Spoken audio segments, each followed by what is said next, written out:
Welcome to the Clear Admit MBA Admissions Podcast. I'm Graham Richmond, and this is your WireTaps for Monday, January 24th, 2022. I'm joined by Alex Brown from Cornwall, England. Alex, how are things this week? Very good. Thank you, Graham. So I know we're through the round two deadlines. All the big deadlines have passed, and we're heading into kind of interview season. But give us the lay of the land as to what's happening and what people can anticipate, coming up here. Sure. I mean, as you say, all the big schools' round two deadlines have passed. So we're starting now, based on activity on LiveWire, seeing some of those schools start to release interview invites. Those schools that tend to trickle them out rather than release them all on one day, we're seeing activity there. Several West Coast schools I noticed this week in the mix, Yale's in the mix, and several other schools that do it that way. Those programs that release them all at once, that won't begin for another week or two. It's usually led by HBS, and they will announce when that date will be. And I would anticipate it will be within that first week of February. And then Wharton follows February 14th and so on and so forth. So yeah, we're moving into the interview invite season and maybe in some cases the interview season for round two. Yeah, and I can tell because some of the schools that have, where they interview everyone and you just sign up, we've been starting to see some interview reports flowing in on the site. So yeah, we're obviously now into that part of this, the time of year. So yeah, it's exciting. And I know, I can't remember. I mean, you can search and sort of sort LiveWire data if you're a regular user of the site. You can go in and, sort and see like historically when all these invites come out. But yeah, I agree with you. HBS will announce any day now what the date's going to be, and it usually is the first one of all the big schools that release at once. So we'll stay tuned for that. Over on the website, Alex, we did what I think is the last Real Humans of MBA students for this year, or this admission season, I guess you'd say, and that is USC Marshall. So we ran a piece, I think, profiling 4 or 5 of their current first-year MBA students. And yeah, I love those pieces as we've done them over the course of the year. And there'll be a little bit of a lull. And then we're going to, I believe, get into our Real Humans alumni series, which typically runs in the late winter, spring, and focuses on, recent graduates and what they're up to in terms of jobs and stuff. So that'll be fun. We also did a piece about Emory on the website. They've got a new, some additional courses, I guess, that they're offering around DEI, as well as a concentration on diversity, equity, and inclusion. And, as I said, the interview reports are flowing in on the site again. So that's kind of cool to see.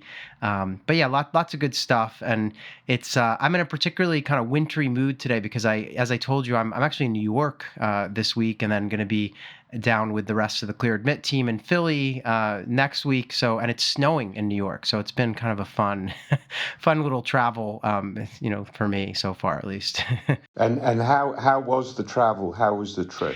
It was fun. I think for people who are reticent about jumping on a plane or, getting back into gear with COVID and all that, it's fine. I mean, I guess the one thing I'll say is it's easy to social distance because most of these planes are pretty empty and airports are quiet. And at least for international travel, that was the case for me. So far so good. And I think the Omicron wave in the US is going to start to, slow a bit. So I don't know what's going on in the UK. Are you guys have you passed the peak with it or you're still in it? Apparently we've passed the peak and we're unraveling all of our restrictions in the next week or two. Oh, cool. I'm not sure if that's a deflection away from other troubles that the Prime Minister is currently facing or what the plan is. Yeah. But yeah, apparently we're free and clear at this point, which seems a little puzzling to me. Yeah, it's like fast moving, I guess. So, but we digress. I guess the other thing I wanted to mention is that we're getting really close to those deferred admission or deferred enrollment events that we're going to do with some top business schools. So if you happen to be one of our younger listeners, like a college student or a very recent grad who wants to do a deferred enrollment type MBA where you apply now and then wait to attend, we're doing on February 2nd at noon Eastern. We're going to sit down with admissions folks from Berkeley, Columbia, Chicago Booth, and Carnegie Mellon. And then a week later, we're going to do it all again with Wharton, Yale, MIT Sloan, and Darden. You can sign up by going to bit.ly/ DEMBA22. That's all lowercase, and it's the numbers two, not spelling them out or anything. Alex, the other thing is that, people can write to us, right? And we ask them to. We love it when our listeners send us a note or, just update us on what's happened to them. And so they can write at info@clearedmit.com, use the subject line wiretaps, or just write like Graham, Alex, with an exclamation point. It'll find its way to us. But we did, Alex, I wanted to go to the mailbag here because we did get a letter actually yesterday from somebody, and I'll just read a little bit of it because it was really touching and kind of interesting too. This person writes, "Happy 2022, Alex and Graham. I was one of the non-traditional applicants featured in episode 205. And if you may recall, Alex, that was an episode where we had two non-traditional candidates, but I think this one is the person who kind of went to college, but either dropped out or you just left for one reason or another. And then when they went to go back and finish, they were just sort of put directly into a master's program. And so they're basically going to try to apply to business school without ever having earned an undergraduate degree, technically. So that was an interesting candidate that we profiled back in episode 205. And she writes, "I just wanted to shoot a note to thank you for the feature. It was extremely helpful, more than I thought it would be, to hear the tone when being discussed and to get a better sense of some of the concerns plus the level they're at versus reading stuff, which can be either mistakenly minimized or overly stressed about." And in brackets, she writes, I'm more guilty of the latter. And she said, "I've also been one to minimize my own achievements, and I tend to take positive responses online as people just being nice or polite, encouraging. But hearing the tone of positive feedback is underrated, and it gave me the boost I needed in my final week of writing. There's a delay in expressing my gratitude, but I did hear the feature the day it came out." And then she goes into some personal stuff about why she was on delay. It sounds like she got COVID and everything else. But in any event, really nice letter. And the person indicates that they've already received an INSEAD interview invitation last Friday, and they're waiting on the others with their fingers crossed. So really cool that, the advice we give is people are at least tuning in and taking it to heart. No, that's fantastic. I think you actually almost read the whole thing, Graham. You said you're only going to read a little bit of it. I got carried away. I know. That was very, very cool. But that's really interesting. This note of really the tone of voice, and I get that. How we talk about stuff sometimes is as revealing as what we actually talk about. So I thought that was pretty neat. The other thing that I would say is it's great getting these emails, and obviously it makes us feel good about what we do. But also, if somebody wanted to post something that's a bit more public, they could go to Livewire, select notes to all schools, and put a note in there on Livewire. We would absolutely receive that, and then other folks would also see it too. So there is that other avenue. Yeah, that's a good point. Oftentimes, it's very rarely used, but it certainly would be read and very much appreciated. Yeah, absolutely. And I do think that is a really interesting point that she makes about how tone is so hard to read when you're getting a text message or an email or just looking at a forum online. So I think it is a really good point that there is a difference when you hear people discussing your file. And that's the whole reason we do this show as well, is just to give people a kind of fly on the wall view of how a couple of admissions officers might pull apart a candidacy and assess it. So, so without further ado, I think we should probably move into the wiretaps portion and start talking about our candidates for this week. What do you think? Let's kick on. All right. So this is wiretaps candidate number 1. So this is an early bird ApplyWire entry that we received from a candidate who is targeting Berkeley, Cornell, Tuck, Duke, Michigan, MIT Sloan, Kellogg, UCLA, and Yale. They're not going to be applying until next fall to start in 2023, and they would love to work in tech or maybe nonprofit social impact after business school. Companies that they listed out of the starting gate are Amazon, Apple, Facebook, Google, and Microsoft. They've been doing consulting work in terms of their pre-MBA career. They have a GMAT score of 710, and they have a 3.85 undergraduate GPA, 3 years of work experience, located in DC.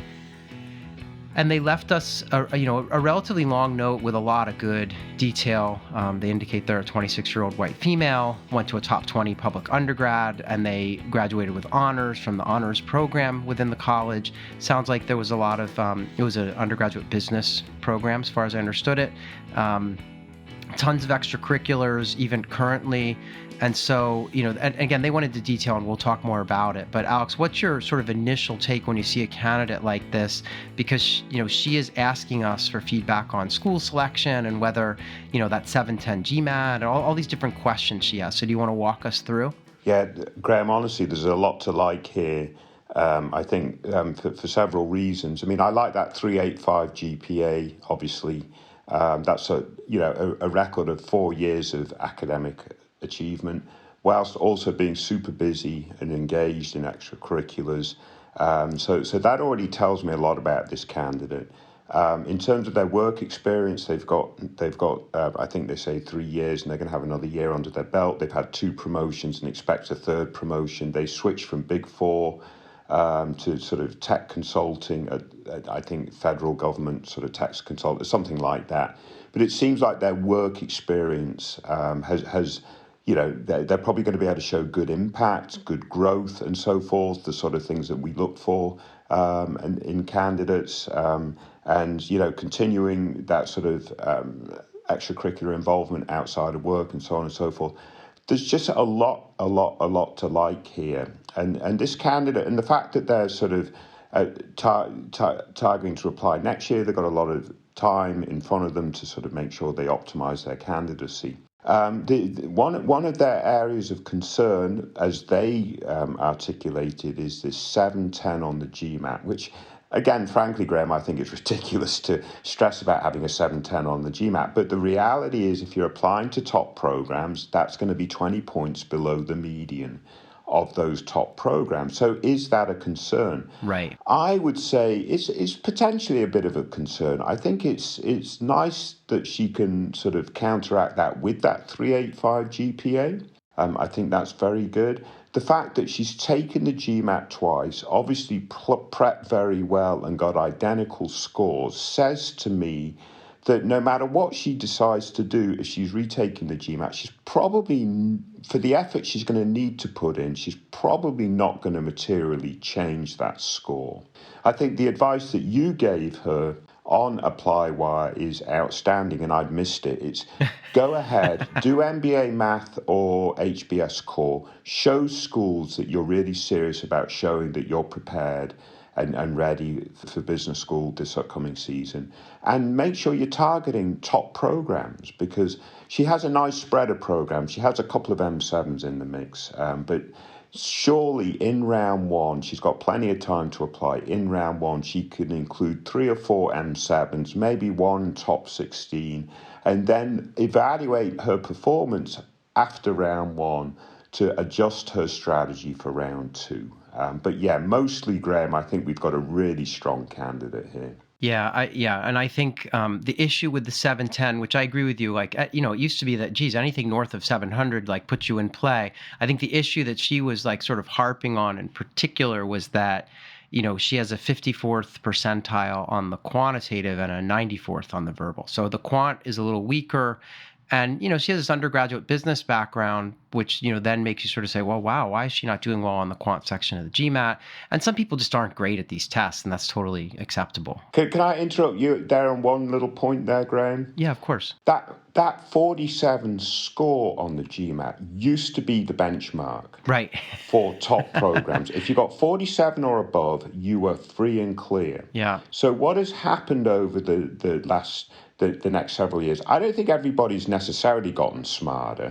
I don't think that person that got the 47, 5 or 10 years ago would now struggle in a top MBA program. I think there might be certain cultures that have sort of, dominate the tests now and sort of have moved that overall score up. But my point is, if let's say she got a 48, I think that percentile score jumps up significantly, right? It's just, yeah, on that quant side, the percentile shift does change significantly when you move from one point to the next, but I still think 47 is a pretty decent score. Yeah, it is interesting how it's evolved over time and how it's almost like, there are some markets, we know India, China, there's some markets where people are acing the math section. And so they kind of blow the curve for everyone else. That was the point I was trying to make, Graham. I Yeah. didn't say it as succinctly as you. Blow the curve. Yeah, I mean it's like at Wharton we used to have there would always be those what did you call the submatriculants the literally the college kids who would there would be a handful of them in the classes at Wharton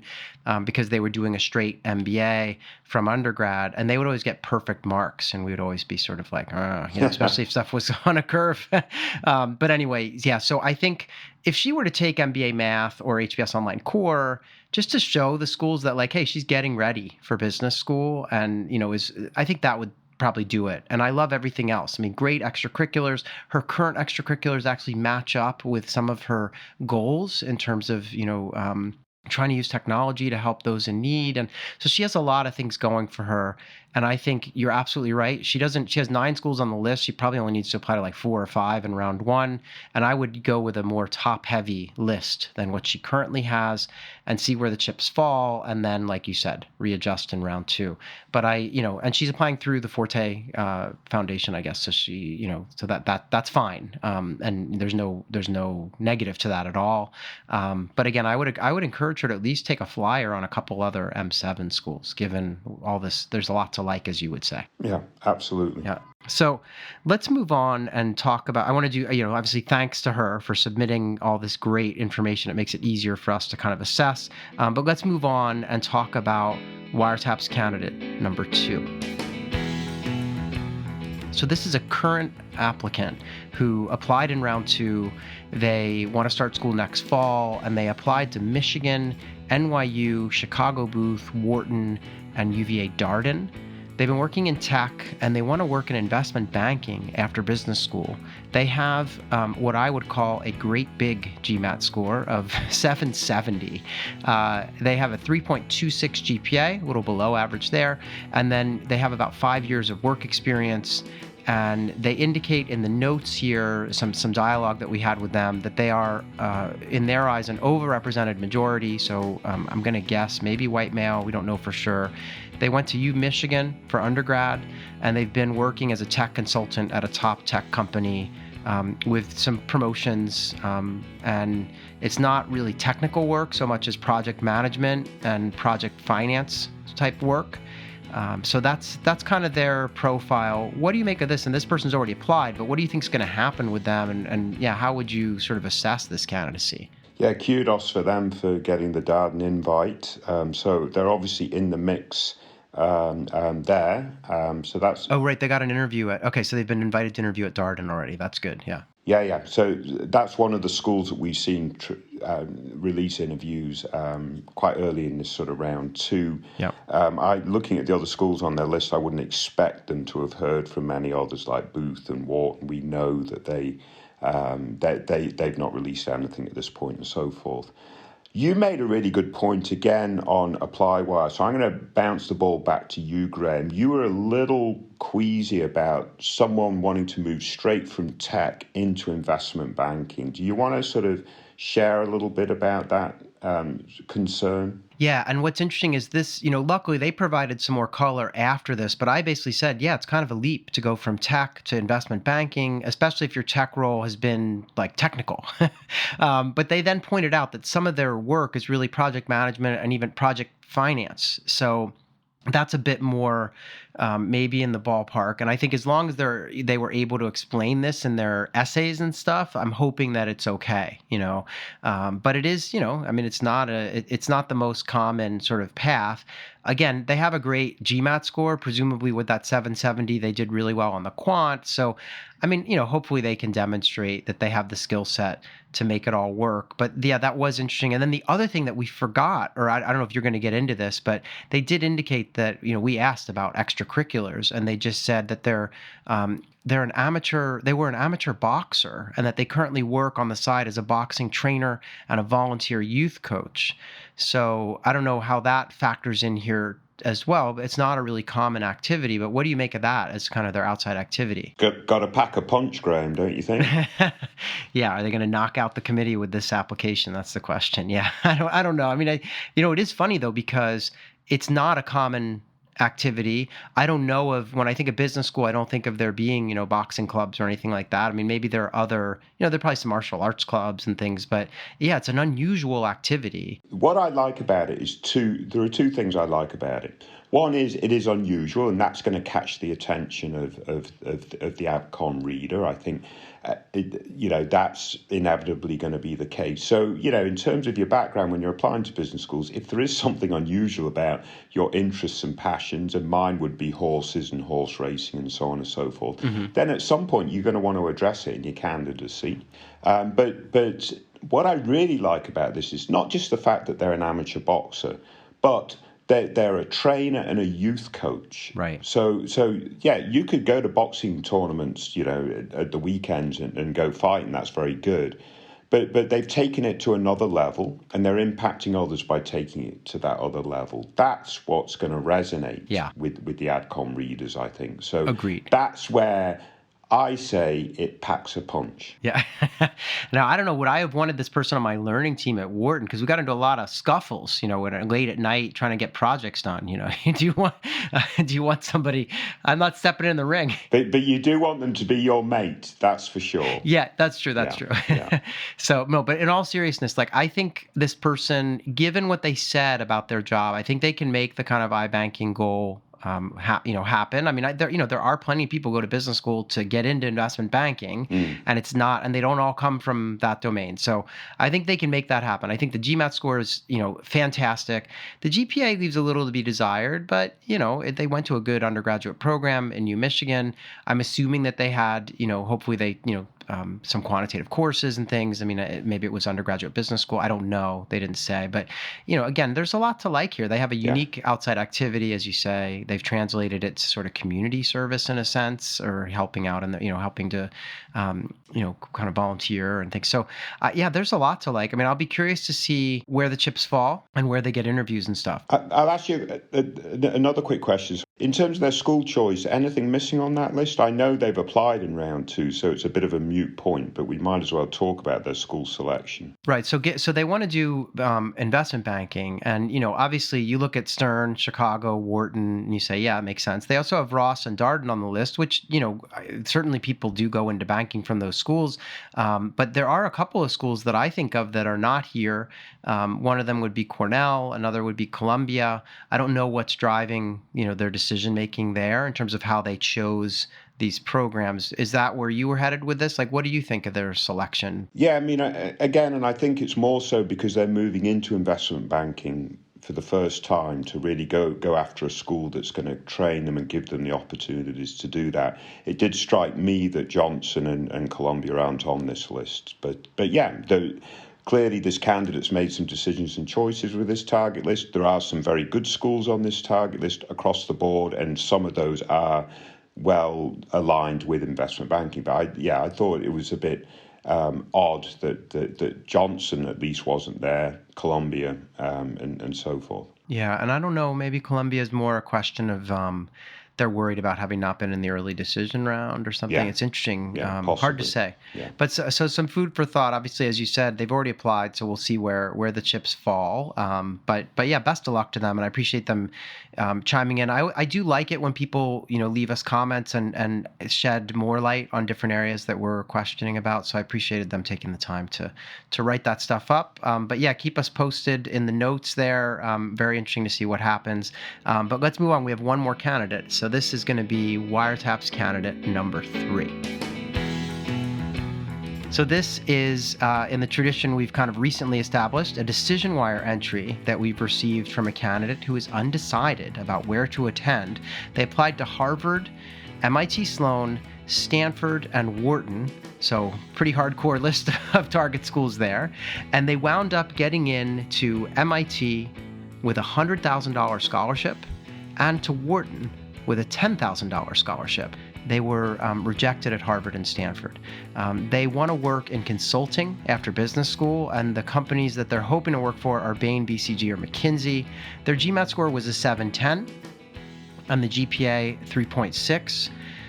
They mentioned that, gosh, without the scholarship disparity, I would choose Wharton for the larger network and slightly more prestige.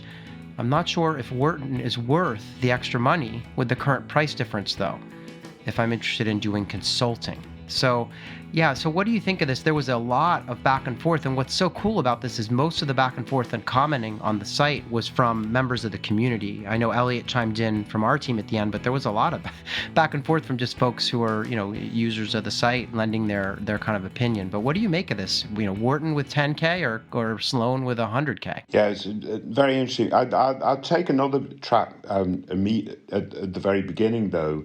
We discussed that first candidate, and the big question was, does she need to retake the GMAT at 710? Well, here's someone with a 710 that got $100,000 scholarship at Sloan and a 10,000 scholarship at Wharton. So it does show that even the top schools where the median GMAT is going to be about 730, they are looking seriously at candidates within that range. Yeah. And this is a 710 candidate. So hopefully that helps further mitigate that concern, even though we would still recommend do MBA Math or HBS CORe to sort of really round that up. Now, what should they do? They want to do MBB consulting. If you go to the DecisionWire entry, and you'll be able to link to it from our page or whatever, you'll see that there's quite a lot of back and forth showing that regardless of whether you go to Wharton or Sloan, you'll have plenty of opportunity to get access to MBB consulting. There are obviously no guarantees, but both schools are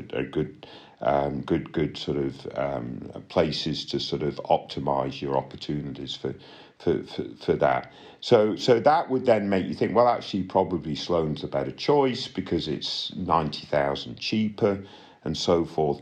But the question that we don't know, Graham, and you made this point before we came on air, is what is this person's long-term goal, and how is that best served by Sloan and Wharton? And I'll just add to that, Graham, then I'll turn it over to you to sort of expand on that. Whilst 90,000 is quite a large differential for incoming MBA students, when you're going on a career track MBB consulting and that sort of longer term vision, and you discount that 90 grand over a good period of time, that's where you start to sort of see folks saying, you know what, maybe Wharton's as good an option, even without that extra money. So anyway, I'll turn it over to you, Graham. Yeah, this is like a really interesting dilemma because, you don't often see this big of a disparity among schools that are fairly close. And, you would argue that MIT is in that maybe next group right after Wharton or something, right? So it's a decent sized gap. A lot of people were quick to point out that the cost of living in Boston is far higher than the cost of living in Philadelphia, which I can definitely attest to that, having lived in Philadelphia for many years in the past. Philadelphia is very oddly inexpensive. So they wanted the person to be aware of that, that maybe it isn't 90 grand in the end in terms of the actual difference that comes out to play here. But I guess the question is, I harped on this with you, like you said, before we came on air, but basically I want to know, what does this person want to do and where in the long term? Because look, if all they want to do is get a job at MBB, then sure, MIT and Wharton are both going to be able to position them to do that, as would a number of other, top MBA programs. So I'm curious to know, though, like, what are they hoping to do in the very long term and where? And what's the footprint of the alumni network in those markets, industries, geographies, et cetera? Because there are some differences if you look at the scale and scope of the Wharton network. I think Wharton now has more than 100,000 active alumni across the globe. That figure is going to be a lot smaller for MIT Sloan because it's a smaller program. And this isn't a knock on them. It's just the numbers are the numbers. There's just a smaller school. And I think, yeah, it just really depends where they want to be and what they want to do. If they were saying that they absolutely want to work in private equity or venture capital down the road, or then you start to see the networks diverge a little bit, right? So I don't know, that was my thinking, and I also. I know that it's a big cash difference, but I always encourage people to really try to think long term here, because frankly, when you go to MBB, you're going to make a lot of money. You're going to be able to pay off your loans relatively quickly. And in fact, in the heyday, and maybe this heyday is coming back given the job market these days, a lot of these firms would like pay off your loans just to get you to come in and join them. So I wouldn't. I don't know. I would encourage this person to give a lot of thought to this. And the other thing that we haven't really talked about is that, and it did come up in the notes here, but these are different programs in terms of the just the sort of I don't know, the campus vibe, the size of the student body. They're just not the same. They have different cultures, and both are great, but they're just different. So I would encourage this candidate to attend any welcome events, do the online stuff, go visit, or whatever they need to do to get their head around, what makes Wharton and MIT Sloan, because they're different programs. So I would leave it at that. For me, this is not a slam dunk, easy decision. It's a tough one. Let me ask you a more personal question, Graham. Okay. You were admitted to Harvard and Wharton. Yeah. And maybe some other schools, I forget. But you chose to go to Wharton over Harvard for whatever reasons, and I'm not concerned about those reasons. But did it ever cross your mind during your experience at Wharton, what would life have been like if I went to Harvard? And I ask this in the context of, let's say, choosing Sloan over Wharton. The majority of folks, if all things are equal, would assume that Wharton is sort of at a higher tier, at a little bit of a higher level than Sloan. In your case, most people would have assumed that Harvard's in that little bit of a tier above Wharton. Right. So I just wonder, did you ever sort of have that thought, well, I just wonder if I made the right decision? What would it have been like if I'd have gone to Harvard? Well, I mean, I never would be doing this podcast with you if I had gone to Harvard, Right. because I wouldn't have I wouldn't have ended up working in Wharton admissions and all. No, but no, to be frank, I didn't think about it. Once I made my decision, and I think this is the nature of many, or at least it's sort of human nature, psychology. Like once I'd made my choice and started at Wharton, I just was convinced that I'd made the right choice, and I only saw the evidence to that fact as I traveled through the program. Like I wasn't focused on, oh wow, what would it? Because I was having such a great time at Wharton and learning so much, and I was, again, there were a lot of factors. I had a significant other who's, ended up getting married to, who was also going to school nearby. So I was really glad I made the decision to kind of stay and be at Wharton and stuff. So yeah, but I think people don't really look back that much on this stuff just because these are all great schools. And this person, if they go to MIT, they're not going to look back. I mean, it's, it is what it is, and they'll just make that decision. I would just encourage them to do the research and, think about the long-term plan. Like, we don't even know if this is a U.S. citizen. So it'd just be good to, think about the geography and all that stuff. Yeah, no, very good. Well said. But I do think it's a point worth addressing. It's like, if you do take the money and go to a program that's slightly lower in terms of prestige and a tier, is there that sense that would I look back and regret that decision? In your case, absolutely not, right? Not that it was a money issue. I forget if there was any money involved, but that fact that you took a choice that most people might not have taken, you don't regret because it was a right choice for you. Yeah, and actually there was no money involved, at least not. I mean, I was admitted to other schools where there was money, but there was really, I mean, I had a tiny amount of scholarship dollars, but it wasn't much for either of those programs. The one thing that did stick to me though was that I was, at the time, I've actually come more around to it now, but at the time I was a little nervous about learning everything via the case method. And so I was just more in tune with the way that Wharton, used a mix of case and lecture and team projects to deliver the curriculum. So that was a factor for me. And then also, I mean, people may know I was already living in Philadelphia. There were a lot of reasons. Right. And I was a reapplicant, and Wharton was super nice to me in sort of helping me to kind of reframe my candidacy and do better the next time around at all the schools I applied to. So I had a lot of reasons, but yeah, I just liked the breadth and the flexibility at Wharton too. And but again, Wharton and Harvard are they're both great, both pretty different too. So again, this is just the same thing this person needs to do, is figure out where they fit and what appeals to them. But again, I don't know their personal financial situation, but there are a lot of people that'll line up to lend somebody money to go to a top business school like Wharton or Sloan with a lot of confidence that they'll easily be able to pay that money back after they start working at McKinsey or wherever. So I would just try to find the right fit. It is 2 years of your life, and you got to find the right school. Very good. Well said, Graham. So, all right. Thanks for picking these out, Alex. We'll be back in 1 week's time with another edition of WireTaps. And we'll have a good week, and I'll see you for the next episode. Very good. Stay safe, everyone. Take care.